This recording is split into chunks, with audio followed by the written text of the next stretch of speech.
the mechanics that I've been teaching in Vedic I don't know how familiar you are with like TM or Vedic meditation, but what's the difference between TM and Vedic? it depends on who you ask. Right, but right. you know, basically TM is an organization, but the techniques are both from the same body of knowledge. Right, right. When a few of the teachers went independent of the TM organization in the 1980s, TM said you can still teach whatever you want, but you can't call it TM. So it's called Vedic. So then one of the teachers says, okay, well, we'll call it Vedic. So then Vedic isn't that a word? So Vedic it's from the root Veda, which is the body of knowledge from which we get yoga and Ayurveda and, you know, pretty much all the meditations and spiritual practices, and the concept of oneness comes from the Veda, which is a different books, the Upanishads and the Yoga Sutras. All of these different bodies of knowledge comprise the Veda. So it's not like the Bible where, you know, there's this one text that you can read from beginning to end. It's just like, it's knowledge that has been memorized and recited mantrically for thousands of years. So there's no book. There's no book, no. It's just story-based telling and lessons passed on. Yeah, but it's interesting because it's stories, but there are different interpretations based on your consciousness, right? So like the Bible. There's like different stories based on your consciousness. Yeah, kind of like that. Yeah, exactly. But there's this idea that truth is different in different states of consciousness. So you can interpret something in one way, but then someone else who's kind of elevated their consciousness through a lot of inner work will read that or will experience it in a completely different way. It may not be just, you know, A to B like linearly. It could be more integrated than that. So anyway, that's where the name comes from. It's meditation Vedic. From the Veda. Yeah, exactly. Got it. So basically these principles, the thing that made TM so popular in the 1960s and 70s is that it was supposed to be this really easy, householder-friendly approach to meditation. In other words, you didn't have to be a monk in order to be good at meditation. Because that's what a lot of people, even though that may sound antiquated today, you know, just as a meditation teacher, meeting people who've never practiced it before, a lot of people have this idea that, you know, you should have your fingers together, you should sit with your back straight, you should have your chin lifted. If you can get on the floor and be comfortable on the floor, that's better than being on a chair, right? But if you can't, sit in a chair. Right, but if you can't sit in a chair, but we have this idea of what would be better, or if I was calm, I'm not calm enough to meditate. You know, you hear a lot of people say stuff like that. So anyway, what TM did was, they said, look, there are these householder principles that have existed for thousands of years, and the householder way is it's actually preferred to sit on a chair or somewhere comfortable. It's preferred to not have your fingers together, just to have your hands relaxed. And it's preferred to not focus the mind and to not focus on the breath, and just to let your mind roam wherever it's roaming and let your breathing be natural. And if you practice these, oh, and by the way, use this little sound that was discovered to draw the mind away from your surface awareness into that kind of, what you were describing earlier, almost this kind of universal aspect, which is where you get to a place where you don't have any thoughts. And that's why they call it transcendental meditation, because you're transcending your surface mind. So it's really a description of what's happening inside. And you don't have to worry about trying to stop the mind, ever. You just practice this little technique where you're very passively experiencing the sound, and without even realizing what's happening, without having to visualize anything, without having to intend anything, your mind will just very innocently fall quiet, in the same way that it can slip off into a daydream, in the same way that it can fall asleep. So isn't transcendental, is it mantra based then? Yeah. So the mantra, but the mantra is really only the thing that initiates the process. So a lot of people will say, you know, oh, that's just mantra meditation, right? Which is to say, a meditation where you're thinking the mantra, right? 20, 30 minutes. But in this practice, you may only think the mantra for 10 seconds. And then the rest of the time, the other 20 minutes, you're lost into kind of a dreamy state, and sometimes you're in the gap in between the thoughts, and it just ends up feeling very good and rich inside, which is pretty fascinating. What's an example of a mantra that someone would start? Obviously, everyone has their own mantra. So aham. We were talking about aham earlier, which is a very common generic mantra. But what makes the TM mantras more unique is that they don't have any meaning or association. So aham obviously means I am. Namaste is another mantric word, which means the light in me represents or salutes the light in you.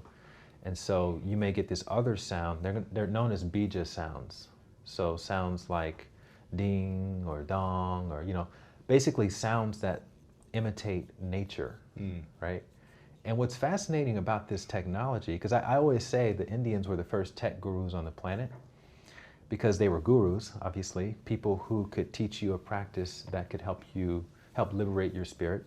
But then they used the technology of sound in a very fascinating way, where they discovered that if you could intone these particular sounds in your own mind while you have your eyes closed, which is what we now know to be meditation, your mind would be more attracted to certain sounds than other sounds, right?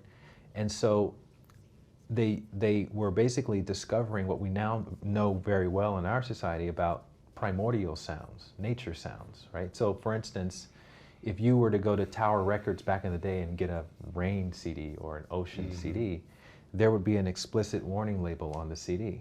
Was that what? Exactly. Like, what could they be warning you about from listening to an ocean sound? Right? The warning label would be, don't listen to this while you're driving. Oh, right. Because you might fall asleep. Because you may fall asleep. And so it's well known that nature sounds, primordial sounds, have a relaxing effect on the mind. So that's what they discovered 6,000 years ago, is that when you can think this sound that is the Sanskrit enunciation of that primordial sound, your mind won't be able to resist the charm of that sound, and it will start to pull the mind away from your to-do list or all the thoughts that we tend to resist in meditation and into this very quiet state. So it gained a reputation for being a very effortless way of meditating, which is why, when I wrote this book, Bliss More, I called it How to Succeed in Meditation Without Really Trying, because it takes those same principles and mechanics of effortlessly meditating, and it makes them accessible to people without having to go and, take a $2,000 meditation course. Right. Or fly to India and spend 2 weeks. Or spend 3 months looking for a guru. Because, it's not like this is the right way to meditate, right? But it's just like with swimming, there are efficient ways to swim, and there are other ways you can swim, which are, if you're an Olympian athlete, you can do the butterfly stroke or the backstroke, really, and you can still get to the other side of the pool, but you still need to know how to doggy paddle, or you need to know how to do the freestyle, and that's probably the most efficient way to do it for a lay person. And so that's what I'm giving in the book, is just a layperson's guide or understanding of how you can meditate without having to be a monk, and you can still eat your meat, you can still drink alcohol, you can still have all these kids and jobs and whatever you got going on, and you can still sit down and do a practice that actually feels beneficial away. What's the most beneficial practice for you when you do it consistently? How long is it? 20 minutes twice a day is what I do. In the book, I recommend like 10 minutes. If you're not doing at least 10 minutes, you're not really, it's like working. It's like, okay, is there a 2-minute workout that I can do? I mean, yeah, you do some jumping jacks for a couple minutes, but I mean, you're not really gonna drop the weight that you're wanting to drop. Yeah. So I think with meditation, 15 minutes, I would say it's like ideal. You don't need to meditate more than 30 minutes. I think going over 30 minutes puts you in the monastic category. What category? Monastic category. Yeah, meaning what does that mean? Your lifestyle is going to have to start becoming Changing more monk-like. Yeah. Oh, because monastic, you don't have time. Nobody has time to be sitting around for more than 20 or 30 minutes. And what the science says is that after about 20 minutes anyway, your body is not going to sustain that meditation state of consciousness. So you'll still be sitting in a state that may feel relaxing, but it's not, you may as well be taking a nap, in other words, after about 20 or 30 minutes. Right, interesting. Yeah, but that's, again, the science is different for different approaches. So for this particular approach, it says that If you're practicing Vipassana, a lot of people do Vipassana retreats where they go away for 10 days in silence and meditate 12 hours a day with little breaks in between. The going home program for Vipassana is an hour in the morning and an hour in the evening. And I have a lot of friends who've taken the Vipassana course. They all say they get a powerful experience from it, but it's very rare to have someone come home and continue meditating an hour in the morning and an hour in the evening. Your life has to evolve around meditation. You have to That's say, what I'm saying. Getting up at 6 a.m. That's what I'm saying. So for that's the monastic approach. And then I go home at whatever, right. 8 and that's right. 8 to 9, I'm just by myself. And you have to do it around your meals, so you got to tell everybody, hold on, I can't meet you for dinner because I got to do my hour-long meditation. Yeah. So so if you don't want to go in that direction, if you want to continue living your life and working on your projects and your passion, then you just want to get a bite size, 15, 20 minutes will be sufficient. And in fact, it'll be optimal for resting your body enough so that you can go back to work and do whatever it is you're here to do on the planet. So do you do it right when you wake up and right before bed? I do it right when I wake up, first thing in the morning, and then I do it around. So there's this period of time between 2 o'clock and 4 o'clock where we all pretty much have a bit of a slump, where our brothers and sisters in Spain are siesting. We're going for the extra scone, for the coffee, for the sweet, to give us that little bit of power or energy. And I call that dirty energy, right? Because it comes with a side effect. It comes with a crash. It comes with some other kind of addictive behavior later on that day.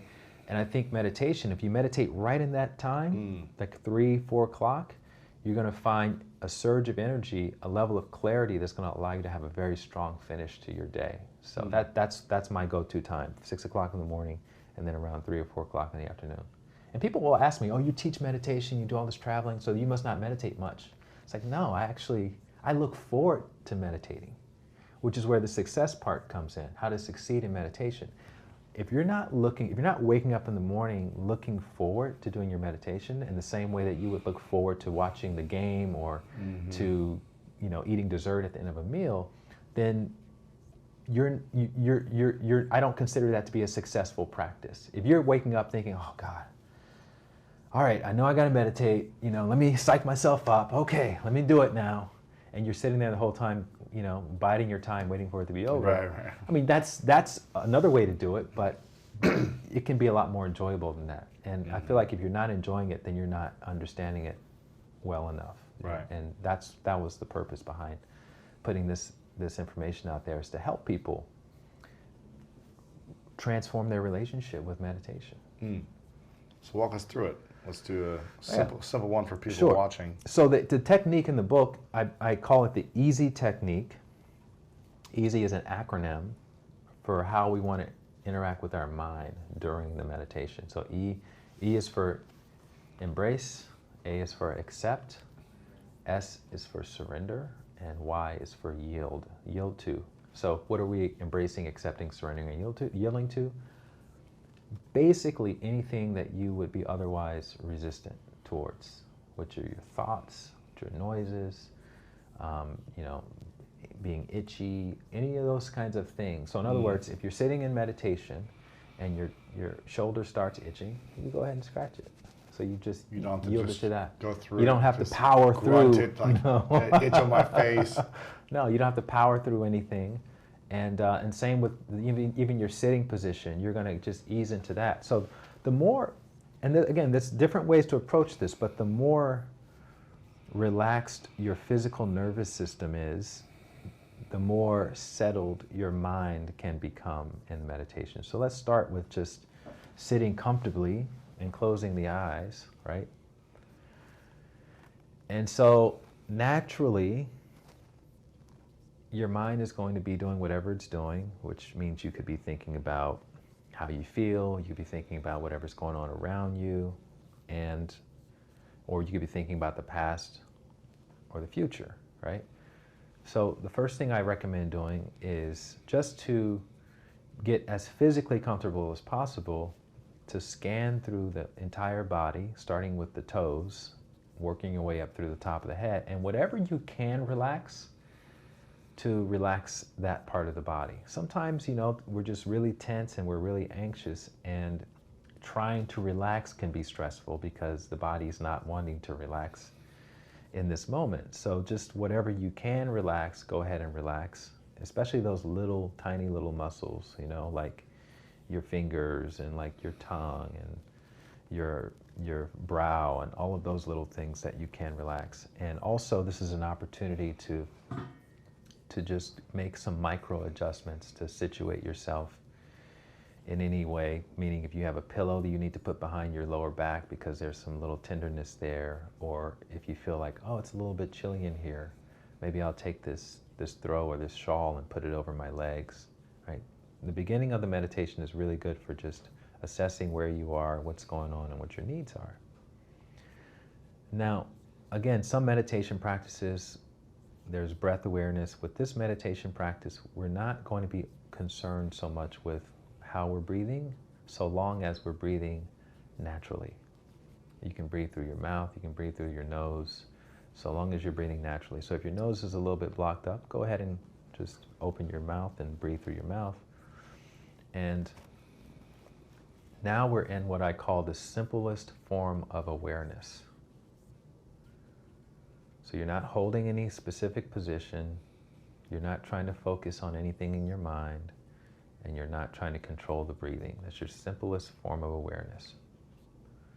Now, I'm going to suggest that you scan your mind, and I want you to bring your attention to a thought or a word or a sound that brings you joy, whatever that is.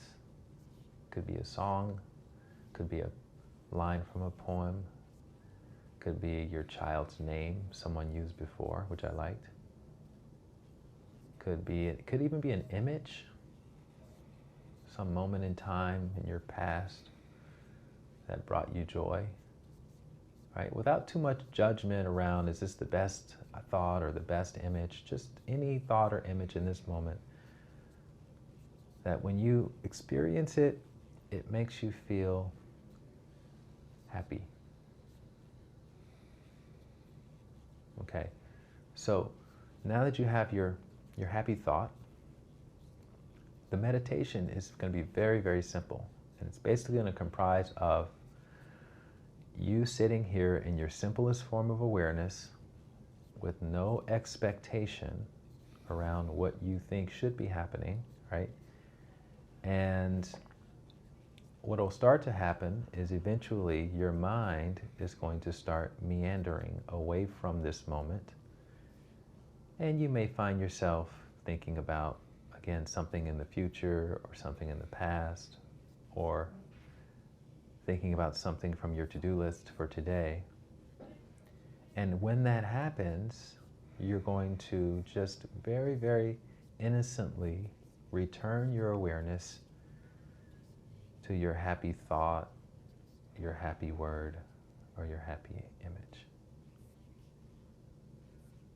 And we're just going to do this for a couple minutes, just to get a taste of what it feels like to operate from the simplest form of awareness. So I'm gonna stop talking for a moment, just so you're not having to hear my voice while you're going through this process. And then I'm gonna interject a couple of times with some prompts to help you. And then after that, I'll bring you back out.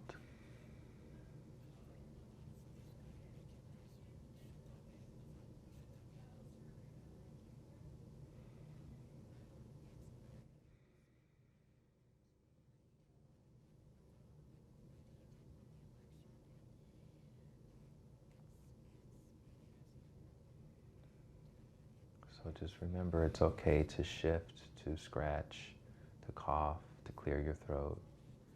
You don't need to be a frozen statue in the meditation.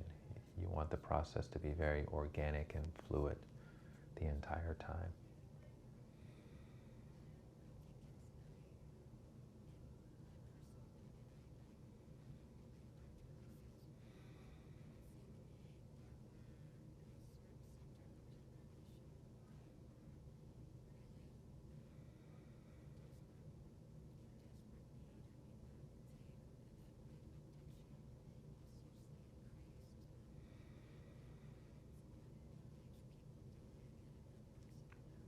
I also want to invite you to see your mind not as the enemy or the obstacle to this process. Instead, look at your mind as the ally, as your friend. And so that includes all of the thoughts, that includes all emotions, it includes anything that can be interpreted as a thought, sensations, feelings. And when you become aware that you're sitting in your meditation, after your mind has been meandering somewhere else, there's no need to judge your experience. There's no need to interpret the experience. All you're going to do is just very innocently return your awareness to your happy thought. And just resting the awareness there for however long it stays there. And eventually, you will start to lose that awareness and begin meandering.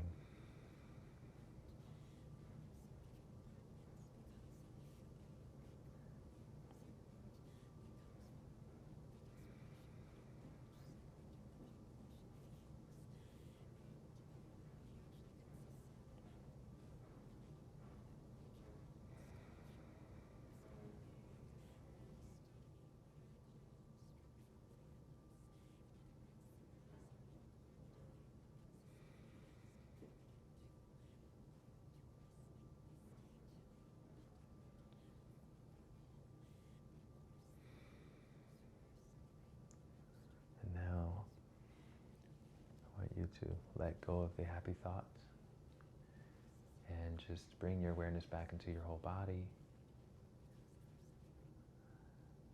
And then over the course of 5 or 10 seconds, just very, very gradually begin to slowly open the eyes.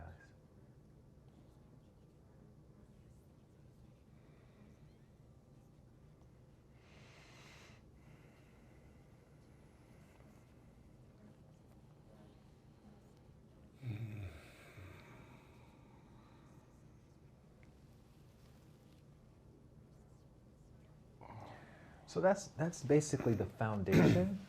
You know, these guys, you can meditate like that for, again, 10, 15, 20 minutes. I recommend a minimum of 10 minutes.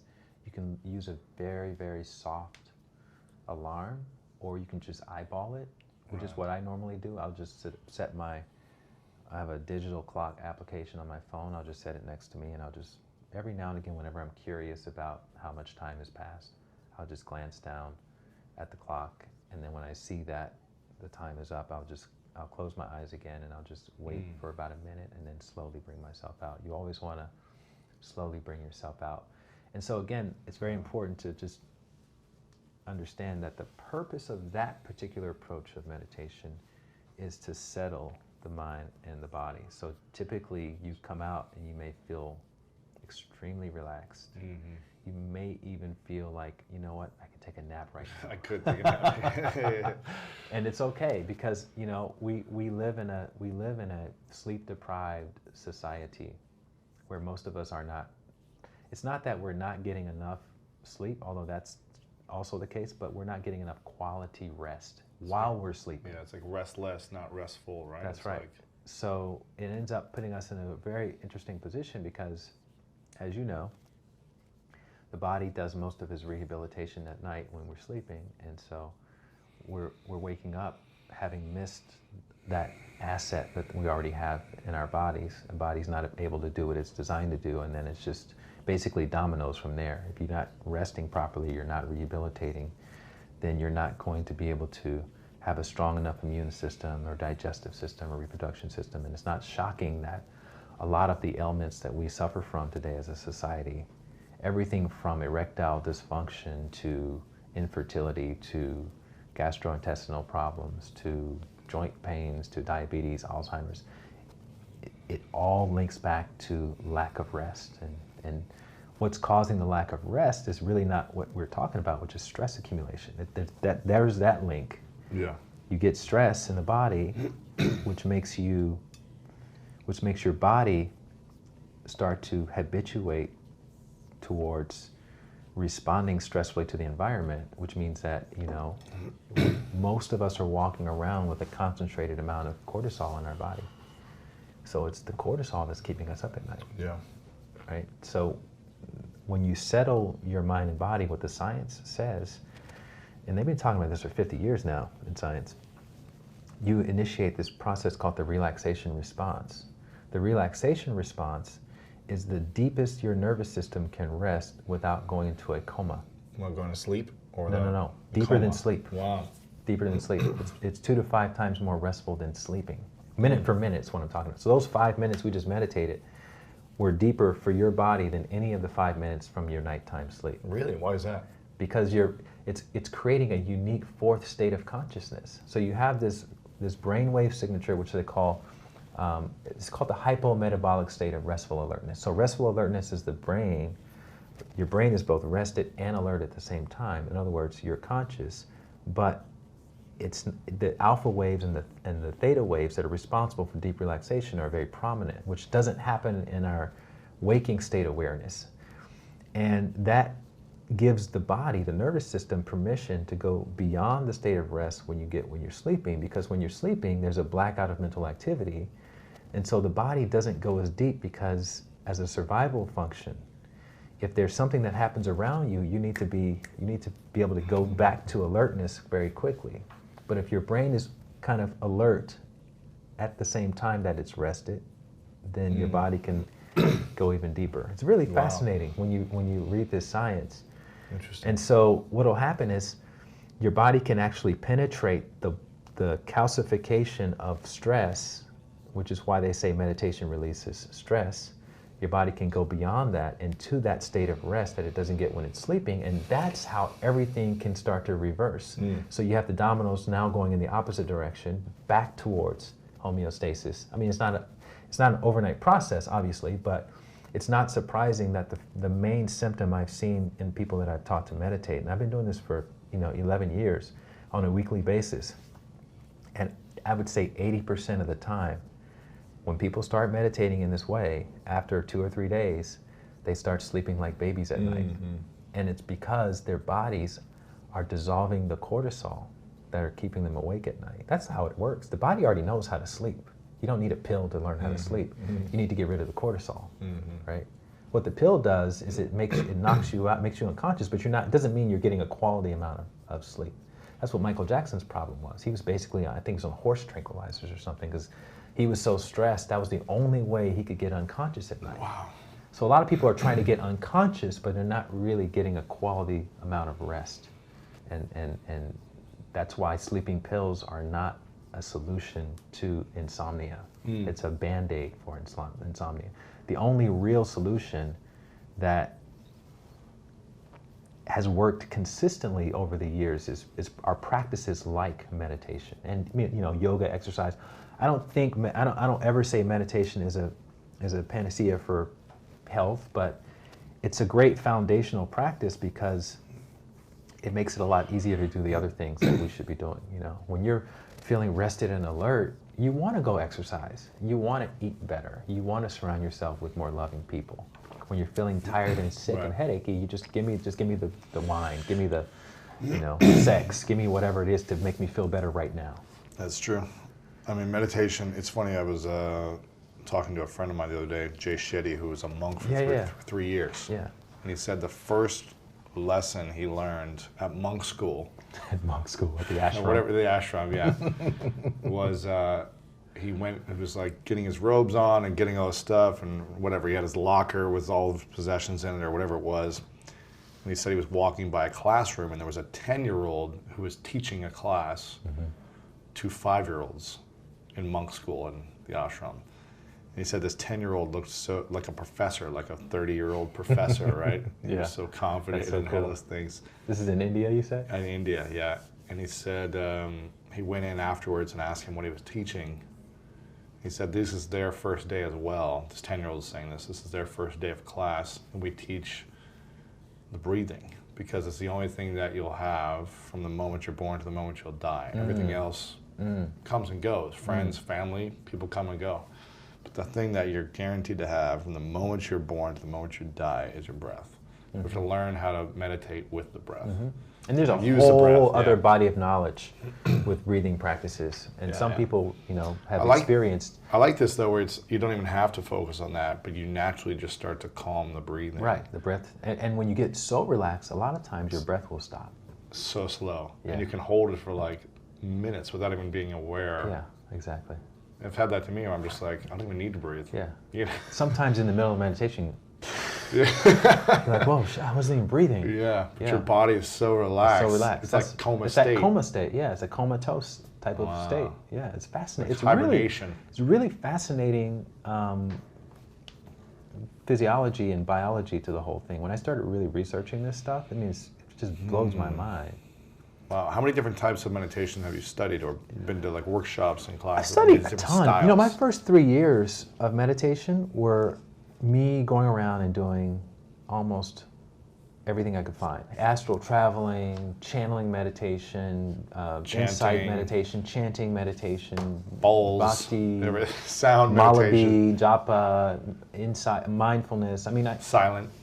Yeah, silent meditation. I've done silent meditation. I haven't done the 10-day retreat yet. Yeah. But nowadays it's kind of like, I like my iPhone. I don't need to get it. I don't need to go into the Samsung store to see what's in there. I'm sure it can do the same things, but I kind of like what I have. It's efficient. It's beautiful. It's effective. Gets results. Yeah, and I'm really enjoying it. So I'm happy with that. But again, whatever floats your boat. I'm a big proponent of all meditations. If you wake up and you're excited about your meditation is standing on your head and with peanut butter on your face, do that. Yeah, go for it. If that calms you down, yeah. But if you're frustrated and if you're close to the point or beyond the point of disqualifying yourself from, meditation is not for me. That's what I wrote this book for. And that's what I'm about it in the world, is helping people imagine what meditation can be and change their relationship with the practice so that they can start doing everything that they're here to do, because that's really the bigger purpose. Is we all have a gift, as you know, and when you're living in your purpose, man, it's just, life is so beautiful. It feels good.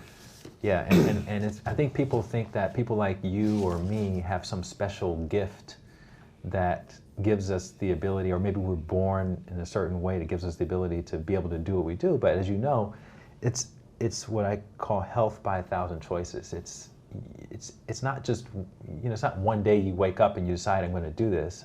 That could definitely happen, but there's resistance, and you have to keep saying every day, I'm going to do this, I'm going to do this, I'm going to do this, I'm going to do this, right? Yeah. But to encounter that level of resistance, you need mentors, you need practices, you need exercise, you need good food, you need everything you can to stay the course, because everything in life is trying to knock you off of that course, to get you to fit into the status quo, to get you to be normal, to get you to not cause a ruckus. And it's so easy to give up, And I think that with a solid practice as a tool, then you'll have a lot more courage. And I tell people all the time, who say, oh, meditation makes you gullible or makes you soft. No, you got it all wrong. Meditation makes you bold. It makes you strong. It makes you do stuff that you would never do otherwise, and take chances that you would never take, because you're not concerned about what's going to happen to you next. You just know that I have this feeling or this calling, and I have to do it. And that's it. I just have to go for it. Oh man, what's your mission moving forward with meditation then? Just to spread that message, change the conversation around this whole idea that the mind is the enemy of meditation. And if people can start to understand that even if they don't believe it, but just reframe the mind or thoughts as the friend to the meditation. The irony is that they'll be able to transcend or have more settled experiences so much easier if they just went into it and they didn't resist their thoughts. Right. Do you think you'd be as efficient and effective in life if you meditated half the time? What's funny about that is I've been thinking about experimenting with what it's like to not meditate for 30 days. I haven't been able to bring myself to do it. Really? Yeah, it's like I don't have the discipline to not meditate. I've reached that point where it takes discipline to not meditate. Wow, that's powerful. But I don't know. I honestly don't. I can't answer that question. Skip a week, you know, just like 5 Yeah, days. Don't I do know. it. You would think it'd be easy to do, right? But I don't know. But you I just enjoy sitting it and relaxing. much. Yeah. Exactly. It's given me so much, and my body's now so used to it. It'd be like, you know, I heard you talking to Danica Patrick about going vegan and how you don't have the willpower to do it. It's like I don't know if I have the willpower to not have that experience, because it would be like fasting for me. It'd be like going 30 days without eating anything. I mean, I could do it obviously, but sure. You know what's interesting though? Like so much. I'm doing this, you know, Whole 30. It's called this diet. Yeah, I know it. And I'm 23 days in, and I'm literally like, it's the sugar is the big thing for me. Yeah. Like the Whole for 30. everybody, man. Sugar is like sugar's. The Whole 30 is like gluten, dairy, grain, sugar free, essentially. And how have you been on it 100%? 100%. Yeah, I mean, I haven't. There might have been a couple traces of things that I wasn't aware of or whatever, but I haven't been like, oh, I'm gonna have a Snickers as like a cheat. I haven't cheated like that. Yeah. But I have. I mean, there might be like, again, a trace of a sauce or something that's like in my food, but I'm not gonna be like, all right, I'm not gonna have that. There's like a little bit touching or something, where some people are very extreme. Yeah. But I'm not intentionally like eating sugar or having grains. Right. There might be like a You're not kernel gonna be a of, Nazi about it. Exactly. Yeah. And I was thinking last night, I was having dinner at Cafe Gratitude, and I was like, gosh, they have this thing I really love. It's called the Cool. Yeah, I know the Cool. You know the Cool? It's the mint chocolate it's so smoothie. good. Yeah. And I was asking him, I go, is there sugar in this beyond coconut, right? Beyond coconut. Because the coconut's fine. Coconut's okay? Yeah, but if it's like the added sugar, right? She's There's like, no sugar in it. She's like, there's agave in the coconut, like milk or something, or whatever it is. So I was like, I was good to cheat on it and do it. I was like, you know what, just do it. But then I was like, do you have anything else that doesn't have a sugar? Yeah. And there was like this almond butter, you know, almond milk thing or something with dates, and dates are okay. So I did that instead. Yeah, man. And that's really what it's about. But it's not even like that hard. When I put my mind to it for 30 days, I'm like, I can do anything for 30 days. And plus, you're so good at asking stronger questions. Most people ask weak questions, like, is this little smoothie gonna kill me? Right. No. Is it okay? Yeah. But is this gonna keep me on track? Is this gonna add to what my goal is? You know, those are the questions we really want to be asking. And the truth of the matter, and this is what's really fascinating about stress, is when we find ourselves asking the weak questions, it's not even us. It's the stress in the body that becomes addicted to whatever the thing is, the emotion or the substance, that starts to distort our perception, and it makes us ask questions like that, those weak questions. Is having this little heroin going to kill me? Is having this little sugar going to kill me? Is going out with this person who I know they don't like me, is it going to kill me? That's the big. It's not going to kill you, but is it serving your vision right, for it's your not life? exactly. And that if we can make that shift, and that's why I say, you know, if you treat your mind like it's the enemy, it's going to be a lot harder to make that shift, because you're conditioned already to resist stuff that you don't like, right? Which could be healthy living. You resist the healthy living because the better the devil you know is a lot more comfortable for you. But when you learn how to just embrace all of it, then that conditioning will allow you to have an easier time letting go of the outcome of whatever you wanted to happen from doing the weak thing, and just be available to whatever could happen from doing the strong thing. So it's a practice-oriented practice with really powerful ripple effects in life. Yeah, I love it, man. Make sure you guys get the book, Bliss More, How to Succeed in Meditation Without Really Trying. Make sure you pick it up. It's out right now. You can go to blissmore.co, Amazon, Barnes & Noble, anywhere else books are sold, I'm assuming. Did you do an audiobook for this too? I did, yeah. I've read it. It was great. You read it? It's challenging, right? Is that an Audible? It's on Audible, yeah. My mouth has never been more tongue-tied than reading an audiobook. It's challenging. It took me 4.5 days of my life. Yeah. Make sure you guys get it on Audible if you want to listen to it, if you like the soothing sounds of Light's voice, which put me into a trance state. Make sure to check it out. Excited about this, man. This is going to be very helpful for a lot of people. So. Hey, man, I appreciate you having me on and spreading the message. Of course, man. Appreciate you. Absolutely. Thanks, brother. All right. Well, sweet, man.